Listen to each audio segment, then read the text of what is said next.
Soyuz விண்கலன் நிலப்பரப்பில் தரையிறங்கும், ஆனால் டிராகன் கடல் மீது தரையிறங்கும். சோயுஸ் வழக்கமாக ரஷ்ய எல்லைக்கு அருகில் உள்ள கஜகஸ்தான் நாட்டின் பரந்த புல்வெளிகளில் தரையிறங்கும். டிராகன் விண்கலன் கடலின் நிலைமைகளை கணக்கில் எடுத்துக்கொண்டு அமெரிக்காவின் புளோரிடா மாகாணத்திற்கு அருகிலுள்ள கடல் பரப்பில் தரையிறங்கும். உண்மையில் நிலத்தில் அல்லாமல் நீரில் ஒரு விண்கலன் தரையிறங்குவதற்கு அதிக ஏற்பாடுகள் தேவைப்படும். கடலில் இருந்து விண்கலனையும் விண்வெளி வீரர்களையும் மீட்பதற்கு நிறைய ஏற்பாடுகள் தேவை.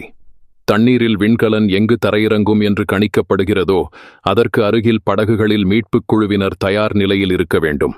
அவர்கள் விண்கலனுக்கு அருகில் வந்து விண்கலன் மீது ஏதேனும் நச்சுக்கதிர்கள் இருக்கின்றனவா என்று சோதனை செய்ய வேண்டும். பிறகு விண்கலனை அருகிலுள்ள மீட்புத் தளத்திற்கு கொண்டு சென்று அங்கு வைத்து விண்வெளி வீரர்களை வெளியே கொண்டு வர வேண்டும். எது எப்படி இருந்தாலும் விண்வெளிப் பயணங்கள் இயற்பியல் விதிகளை அடிப்படையாகக் கொண்டவை.